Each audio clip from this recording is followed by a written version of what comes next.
નમસ્કાર મિત્રો, સ્વાગત છે તમારું RP press reporter YouTube channel પર। દર્શક મિત્રો, આજે આપણે આ વિડીયોમાં દેશ દુનિયાના તાજા સમાચાર જાણીશું। વન નેશન વન રેટ, આખા દેશમાં એક જ હશે સોના ગોલ્ડના રેટ, જલ્દી થવા જઈ રહ્યો છે મોટો ફેરફાર।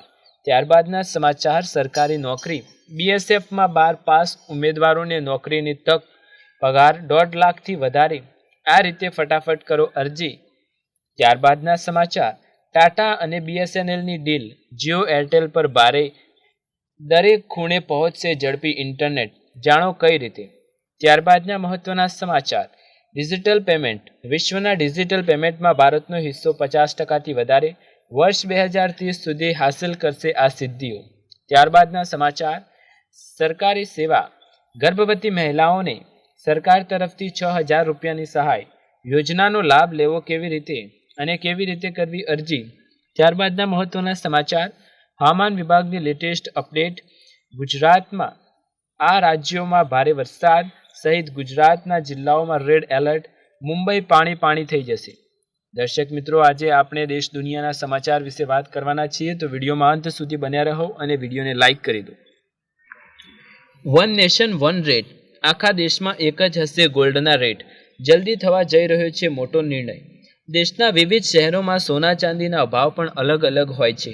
દરેક રાજ્યના અલગ અલગ ટેક્સ ઉપરાંત સોના ચાંદીના દરમાં બીજી ઘણી વસ્તુઓ પણ ઉમેરવામાં આવે છે। આ કારણે રાજ્યમાં કિંમતી ધાતુઓના ભાવ પણ અલગ અલગ હોય છે। જોકે હવે દેશમાં મોટો બદલાવ આવવાનો છે। ટૂંક સમયમાં જ સમગ્ર દેશમાં વન નેશન વન રેટ નીતિ લાગુ થવા જઈ રહી છે। આ પછી જો તમે દેશમાં ક્યાંય પણ સોનું ખરીદો છો તો તમને સમાન દર મળશે।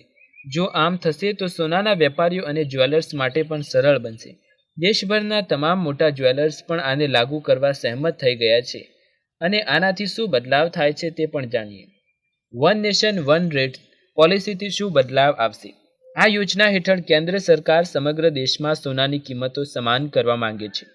આ પોલિસીના અમલ પછી તમે દિલ્હી, મુંબઈ, ચેન્નઈ અથવા કોલકાતા જેવા મેટ્રો શહેરમાં હોવ અથવા નાના શહેરમાં સોનું ખરીદો, તમારે સમાન કિંમત ચૂકવવી પડશે। આ નીતિ હેઠળ સરકાર નેશનલ બુલિયન એક્સચેન્જ બનાવશે, જે દરેક જગ્યાએ સોનાની સમાન કિંમતો નક્કી કરશે, તેમજ જ્વેલર્સ આ ભાવે સોનું વેચવા માટે પણ તૈયાર થશે। સોનાના ભાવ ઘટી શકે છે, જ્વેલર્સ પર પણ નિયંત્રણ રહેશે। આ નીતિના અમલીકરણથી બજારમાં પારદર્શિતા વધશે। સોનાના ભાવમાં તફાવતને કારણે તેની કિંમતો પણ ઘટી શકે છે। આ ઉપરાંત સોનાના વેચાણ માટે ક્યારેક મનસ્વી ભાવ વસૂલનારા જ્વેલર્સ પર પણ અંકુશ આવશે। નોંધનીય છે કે છેલ્લા કેટલાક વર્ષોમાં સોનાના ભાવમાં ધરખમ વધારો જોવા મળ્યો છે। હાલમાં 24 કેરેટ શુદ્ધ સોનાની કિંમત 74,000 રૂપિયા પ્રતિ 10 ગ્રામ પર ટ્રેડ થઈ રહી છે। ત્યારબાદના મહત્વના સમાચાર વિશે વાત કરીએ તો સરકારી નોકરી, બીએસએફમાં 12 પાસ ઉમેદવારો માટે નોકરીની તક જોવા મળી, 1,40,000થી વધારે પગાર, આ રીતે કરો ફટાફટ અરજી। બીએસએફ ભરતી 2024 અભિયાનના માધ્યમથી paramedical staff, constable, sub inspector અને આસિસ્ટન્ટ સબ ઇન્સ્પેક્ટર સહિત ઘણા પદો પર કુલ 144 ભરતી પાડવામાં આવશે। ઓનલાઈન અરજીની છેલ્લી તારીખ 25 જુલાઈ 2024 છે। આર્મીમાં સામેલ થઈ દેશની સેવાનું સ્વપ્ન જોઈ રહેલા યુવાનો માટે સારી ખબર, બોર્ડર સિક્યોરિટી ફોર્સ બીએસએફ એ ગ્રુપ બી, ગ્રુપ સી પદો પર અરજીની એક તક આપી છે। ઈચ્છુક અને યોગ્ય ઉમેદવાર બીએસએફની સોશિયલ વેબસાઇટ પર જઈને 25 જુલાઈ સુધી ઓનલાઈન એપ્લિકેશન ફોર્મ ભરી શકે છે। બીએસએફ ભરતી 2024ના અભિયાનના માધ્યમથી paramedical staff, constable, sub inspector અને આસિસ્ટન્ટ સબ ઇન્સ્પેક્ટર સહિત ઘણા પદો પર કુલ 144 ભરતીઓની જાહેરાત કરી છે। ઓનલાઈન એપ્લિકેશન પ્રોસેસ 11 જુલાઈ રીઓપન કરવામાં આવી। હવે ઉમેદવારો 25 જુલાઈ સુધી અરજી કરી શકે છે। ભરતી પરીક્ષા અને એડમિટ કાર્ડની ડિટેલ્સ ઉચિત સમય પહેલા જાહેર કરી દેવામાં આવશે। વેકેન્સી ડિટેલ્સ વિશે વાત કરીએ તો હેડ કોન્સ્ટેબલ વેટરનરી 4 પદ, કોન્સ્ટેબલ 2 પદ, સબ ઇન્સ્પેક્ટર ગ્રુપ બી 3 પદ, એસઆઈ કોન્સ્ટેબલ ગ્રુપ સી 34 પદ, એસઆઈ સ્ટાફ નર્સ ગ્રુપ 14 પદ, એએસઆઈ ગ્રુપ સી 85 પદ, ઇન્સ્પેક્ટર લાઇબ્રેરિયન 2 પદ। કુલ ખાલી પદોની સંખ્યા 144 છે। 12 પાસ પણ કરી શકે છે અરજી। કોન્સ્ટેબલ ટેકનિકલ પર 10 પાસ બાદ સંબંધિત ટ્રેડમાં આઈટીઆઈ સર્ટિફિકેટ અને 3 વર્ષ અનુભવ માંગવામાં આવ્યો છે।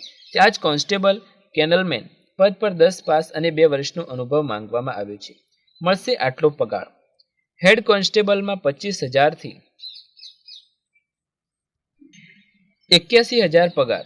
કોન્સ્ટેબલ કેનલમેન 21,000 થી 69,000. સબ ઇન્સ્પેક્ટર ગ્રુપ બી 35,400 થી 1,12,400. કોન્સ્ટેબલ ગ્રુપ સી 21,700 થી 69,000. એસઆઈ સ્ટાફ નર્સ 35,000 થી 1,12,000. એએસઆઈ ગ્રુપ 29,200 થી 92,300. ઇન્સ્પેક્ટર લાઇબ્રેરિયન 44,900 થી 1,42,000 રૂપિયા પગાર. ત્યારબાદના મહત્વના સમાચાર વિશે વાત કરીએ તો ટાટા BSNLની ડીલ જીઓ એરટેલ પર પડશે ભારે. દરેક ખૂણે પહોંચશે ઝડપી ઇન્ટરનેટ. જાણો કેવી રીતે. એરટેલ અને જીઓના રિચાર્જ પ્લાનમાં વધારા બાદ લોકો BSNL તરફ આગળ વધી રહ્યા છે. દરમિયાન TSC અને BSNL વચ્ચેની ડીલથી ખાનગી ટેલિકોમ કંપનીઓનું ટેન્શન વધી રહ્યું છે.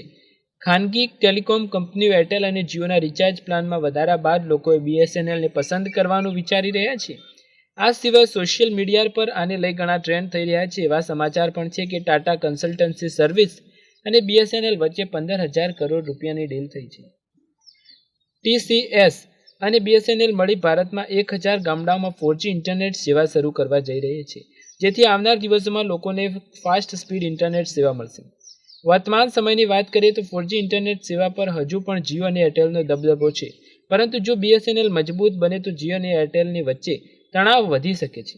ટાટા ભારતના 4 પ્રદેશોમાં ડેટા સેન્ટર બનાવી રહી છે, જે ભારતના 4G ઇન્ફ્રાસ્ટ્રક્ચર બનાવવામાં મદદ કરશે. તે દેશભરમાં 9,000થી વધુ 4G નેટવર્ક તૈનાત કરશે. તેને વધારીને 1 લાખ કરવાનું લક્ષ્ય ટાટા દ્વારા નિર્ધારિત કરેલ છે. ત્યારબાદના મહત્વના સમાચાર વિશે વાત કરીએ તો ડિજિટલ પેમેન્ટ. વિશ્વના ડિજિટલ પેમેન્ટમાં ભારતનો હિસ્સો 50%થી વધારે. વર્ષ 2030 સુધીમાં આ સિદ્ધિઓ હાંસલ કરશે ભારત. રિપોર્ટ્સ અનુસાર છેલ્લા 6 વર્ષમાં એટલે કે 2018થી 2024 દરમિયાન દેશમાં યુપીઆઈ પેમેન્ટમાં 138%નો વધારો થયો છે. છેલ્લા કેટલાક વર્ષોમાં ભારતમાં લોકોની પેમેન્ટ કરવાની રીતમાં મોટો ફેરફાર થયો છે. આપણો દેશ ધીરે ધીરે કેશલેસ ઇકોનોમિક તરફ આગળ વધી રહ્યો છે. તાજેતરમાં અહેવાલ દર્શાવે છે કે છેલ્લા 6 વર્ષમાં રિટેલ ડિજિટલ પેમેન્ટ 100%થી વધુ વૃદ્ધિ જોવા મળી છે. રિપોર્ટ્સ અનુમાન લગાવવામાં આવ્યું કે આગામી 6 વર્ષમાં દેશમાં ડિજિટલ રિટેલ પેમેન્ટ 100% વૃદ્ધિ થઈ છે. કિડની અને એમેઝોન પેના સંયુક્ત અહેવાલ હાઉ અર્બન ઇન્ડિયા પેજને ટાંકીને સમાચાર એજન્સી PTIએ જણાવ્યું કે વર્ષ 2030 સુધીમાં ભારતમાં રિટેલ ડિજિટલ પેમેન્ટ વર્તમાન સ્તરને બમણું થઈને $7 ટ્રિલિયન સુધી પહોંચી શકે છે. રિપોર્ટ અનુસાર છેલ્લા 6 વર્ષમાં એટલે કે 2018થી 2024 દરમિયાન દેશમાં યુપીઆઈ પેમેન્ટમાં 138%નો વધારો જોવા મળ્યો. ત્યારબાદના સમાચાર વિશે વાત કરીએ તો સરકારની આ યોજના મહિલાઓ માટે. ગર્ભવતી મહિલાઓને સરકાર તરફથી 6,000 રૂપિયાની સહાય યોજનાનો લાભ લેવા માટે શું કરવું પડશે અને અરજી કેવી રીતે કરવી? સરકારી યોજના PM માતૃવંદના યોજના. માતૃવંદના યોજના હેઠળ ગર્ભવતી મહિલાઓને 6,000 રૂપિયાની આર્થિક સહાયતા આપવામાં આવે છે. જાણો મહિલાઓને આ યોજનાનો લાભ કેવી રીતે ઉઠાવી શકે છે અને શું અરજી કરવાની પ્રક્રિયા છે. ભારત સરકાર દ્વારા દેશના નાગરિકો માટે ઘણી યોજનાઓ ચલાવવામાં આવે છે. એવામાં અલગ અલગ વિસ્તારમાં લોકોને ધ્યાનમાં રાખતા અલગ અલગ પ્રકારની યોજનાઓ ચલાવવામાં આવે છે. પ્રધાનમંત્રી નરેન્દ્ર મોદીની સરકાર મહિલા સશક્તિકરણને ખૂબ જ પ્રોત્સાહન આપે છે. માટે સરકાર દ્વારા ખાસ પ્રકારની મહિલાઓ માટે ઘણી યોજનાઓ પણ ચલાવવામાં આવે છે. પ્રધાનમંત્રી માતૃત્વ વંદના યોજના. સરકાર દ્વારા વર્ષ 2017થી ગર્ભવતી મહિલાઓને મદદ માટે પ્રધાનમંત્રી માતૃત્વ વંદના યોજના ચલાવવામાં આવી રહી છે. આ યોજના હેઠળ ગર્ભવતી મહિલાઓને 6,000 રૂપિયાની આર્થિક મદદ આપવામાં આવે છે. જાણો મહિલાઓને આ યોજનાનો લાભ કેવી રીતે લેવો. કેવી રીતે મળશે યોજનાનો લાભ? તો ભારત સરકાર દ્વારા ચલાવવામાં આવી રહેલી પ્રધાનમંત્રી યોજના હેઠળ ભારત સરકાર દ્વારા પહેલા બાળક માટે 5,000 રૂપિયા આર્થિક મદદ કરવામાં આવે છે. તો ત્યાં જ બીજા બાળક માટે 6,000 રૂપિયા આર્થિક મદદ કરવામાં આવે છે. પરંતુ બીજી બાળકી હોય તો આ યોજનાનો લાભ મળે. 2 હપ્તામાં આપવામાં આવે છે પૈસા. પહેલા બાળક માટે 2 હપ્તામાં પૈસા આપવામાં આવે છે, જેમાંથી પહેલા હપ્તામાં 3,000 રૂપિયા તો બીજા હપ્તામાં 2,000 રૂપિયા. ત્યાં જો બીજી બાળકી હોય તો એક હપ્તામાં 6,000 રૂપિયાની રકમ સરકાર દ્વારા ચૂકવવામાં આવે છે. 8 લાખથી ઓછી આવકવાળા પરિવારોને મળે છે આ લાભ. જણાવી દઈએ કે યોજનાઓ મહિલાઓ માટે લાભ આપવામાં આવે છે જેમના પરિવારની આર્થિક સ્થિતિ વાર્ષિક આવક 8 લાખથી ઓછી હોય કે જે બીપીએલ કાર્ડ ધારક હોય, પછી મહિલાઓની અનુસૂચિત જાતિ અને જનજાતિ સાથે સંબંધ ધરાવે છે. આ મહિલાઓને પણ મળે છે લાભ. ઈ શ્રમ કાર્ડ ધારણ કરતી મહિલાઓ કિસાન સન્માન નિધિ હેઠળ લાભાર્થી મહિલા, ખેડૂત મનરેગા જોબ કાર્ડ ધારક મહિલાઓને પણ આ યોજનાનો લાભ મળે છે. આ રીતે કરી શકશો અરજી. ભારત સરકાર દ્વારા ચલાવવામાં આવી રહેલી પ્રધાનમંત્રી માતૃત્વ વંદના યોજના અરજી કરવા માટે ગર્ભવતી મહિલાઓને આંગણવાડી કેન્દ્રમાં રજીસ્ટ્રેશન કરાવવાનું હોય છે. તે બાદ તે યોજના માટે ફોર્મ ભરી યોગ્ય જાણકારી અને સંબંધિત દસ્તાવેજો સાથે જમા કરી શકે છે. ત્યારબાદના મહત્વના સમાચાર વિશે વાત કરીએ તો હવામાન વિભાગની લેટેસ્ટ અપડેટ. ગુજરાત સહિત આ રાજ્યોમાં ભારે વરસાદ. મુંબઈમાં પાણી, રેડ એલર્ટ જાહેર કરવામાં આવ્યું. છેલ્લા 24 કલાકમાં મુંબઈ અને ઉપનગરોમાં ભારે વરસાદ પડ્યો છે.